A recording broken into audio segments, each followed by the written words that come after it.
Assalamualaikum warahmatullahi wabarakatuh. Di sini saya akan menjelaskan mengenai langkah-langkah penggunaan media manipulatif dari kelompok kami, yaitu GeoBot Trigonometry.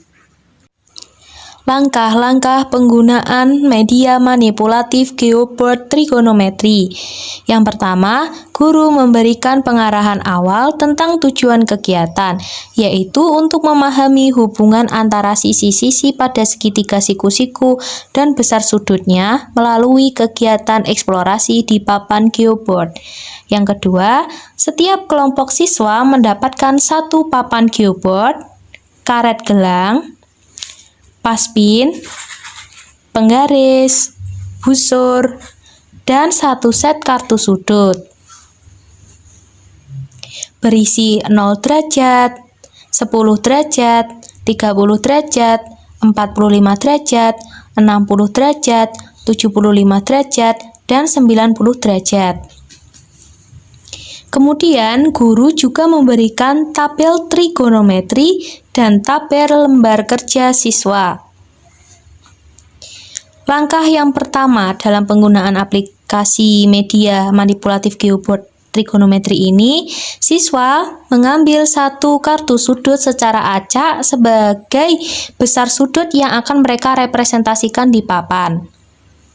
Kedua, mereka menentukan titik pusat O pada papan GeoBot sebagai titik awal. Kemudian, bentangkan karet pertama untuk membentuk sudut sesuai dengan kartu sudut yang dipilih.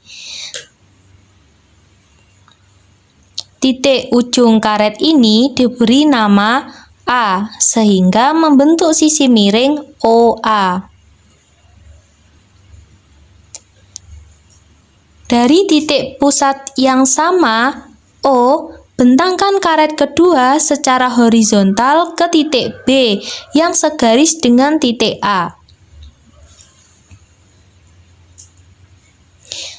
Titik ujung karet ini diberi nama B, sehingga terbentuk sisi samping OB. Kemudian, gunakan karet ketiga untuk menghubungkan titik A dan titik B sehingga membentuk segitiga siku-siku OAB. Langkah selanjutnya, siswa mengukur panjang setiap sisi dengan penggaris atau dengan menggunakan skala satuan setiap kotaknya. Contoh yang pertama, perhitungannya dengan menggunakan skala satuan setiap kotaknya. Dengan OB sebagai sisi alas X, AB sebagai sisi depan sudut Y, OA sebagai sisi miring R. Langkah pertama, kita mencari berapa banyak jumlah satuan setiap kotaknya. Dilihat dari gambar OB sisi samping X itu berjumlah 7 satuan kotak. AB sisi depan sudut berjumlah 4 satuan kotak. Untuk mencari sisi miring R, kita menggunakan rumus teorema Pythagoras dengan mencari kuadrat dari X dan Y. R sama dengan akar 7 kuadrat ditambah 4 kuadrat. R sama dengan akar 49 ditambah 16. R sama dengan akar 65, sama dengan R sama dengan 8,06. Kita sudah mengetahui bahwa X sama dengan 7, Y sama dengan 4, dan R sama dengan 8,06. Kemudian, siswa akan menghitung nilai perbandingan sisi-sisinya. Yang pertama, kita mencari perbandingan antara sisi Y dibanding sisi R. Y per R sama dengan 4 dibagi 8,06 dengan hasil 0,496. Kemudian yang kedua, perbandingan antara sisi X per R. Sisi X 7, sisi R 8,06.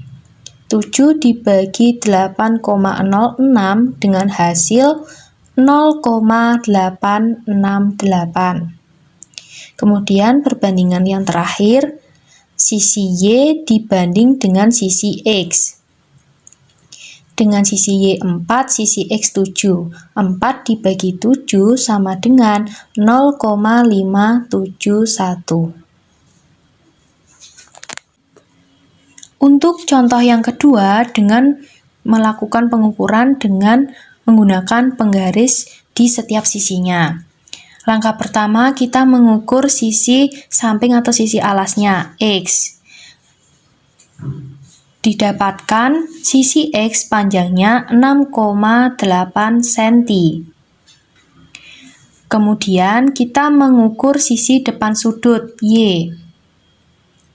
Didapatkan panjang dari sisi depan sudut adalah 3,9 cm. Dan yang terakhir, kita mengukur panjang dari sisi miringnya, R.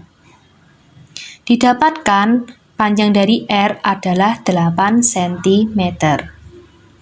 Setelah mendapatkan panjang dari X, Y, dan R, kita melakukan perbandingan sisi. Yang pertama, kita bandingkan sisi Y dengan sisi R. Y per R.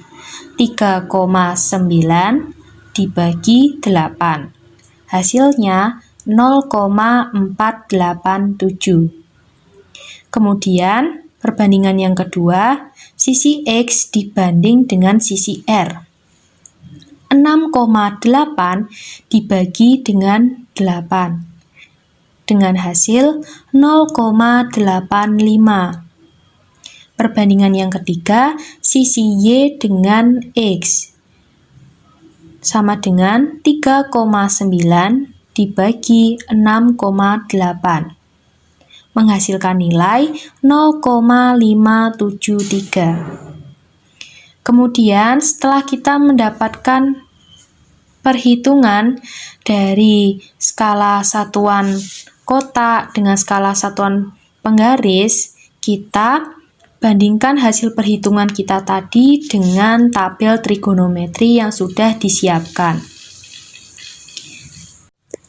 Sekarang kita bandingkan hasil perhitungan dari skala kotak dengan pengukuran penggaris dengan tabel trigonometri yang sudah disiapkan. Yang pertama, dapat kita lihat untuk perbandingan Y per R pada skala kotak dan pada pengukuran penggaris. Nilai pada skala kotak Y per R itu nilainya 0,496. Dan pada pengukuran penggaris, Y per R-nya nilainya 0,487. Pada kedua nilai ini, dapat kita bandingkan pada tabel. Nah, didapat nilai kedua nilainya ini tuh mendekati dengan nilai dari sin theta pada tabel. Maka hal ini menunjukkan bahwa perbandingan antara sisi Y per R itu sama dengan cara untuk mencari dari nilai sin theta. Maka dapat disimpulkan untuk mencari nilai dari sin theta sendiri itu adalah sisi depan dibagi dengan sisi miring. Kemudian kita lihat pada perbandingan yang kedua, yaitu X per R pada skala kotak dengan nilai 0,868. Pada skala pengukuran penggaris, X per R-nya nilainya 0,86. Untuk X per R-nya pada pengukuran penggaris itu nilainya 0,86.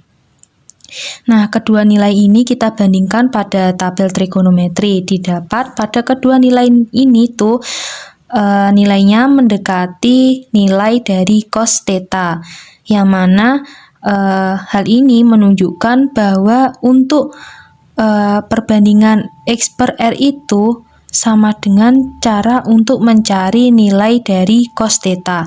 Maka dapat disimpulkan bahwa cos itu cara mencarinya dengan cara sisi samping dibagi dengan sisi miring. Kemudian pada perbandingan Y per R didapatkan nilai pada skala kotak yaitu 0,571 dan perbandingan Y per X untuk skala pengukuran penggaris 0,573. Pada kedua nilai ini tuh hasilnya mendekati dengan nilai tan theta pada tabel. Maka hal ini tuh menunjukkan bahwa untuk perbandingan Y per X itu nilainya sama dengan cara untuk mencari nilai dari tan theta. Maka dapat disimpulkan cara untuk mencari tan theta itu sisi depan dibagi dengan sisi samping. Jadi itulah cara untuk mencari dari perbandingan-perbandingan sisi dengan menggunakan segitiga siku-siku untuk mencari nilai dari sin, cos, tan. Dari langkah-langkah yang kita lakukan tadi, maka dapat disimpulkan bahwa untuk mencari nilai dari sin yaitu sisi depan dibagi sisi miring. Kemudian untuk mencari nilai cos theta itu sisi samping dibagi dengan sisi miring. Untuk mencari nilai dari tan theta itu sama dengan perbandingan antara sisi depan dibanding dengan sisi samping. Sekian penjelasan mengenai langkah-langkah penggunaan media manipulatif ini. Wassalamualaikum warahmatullahi wabarakatuh.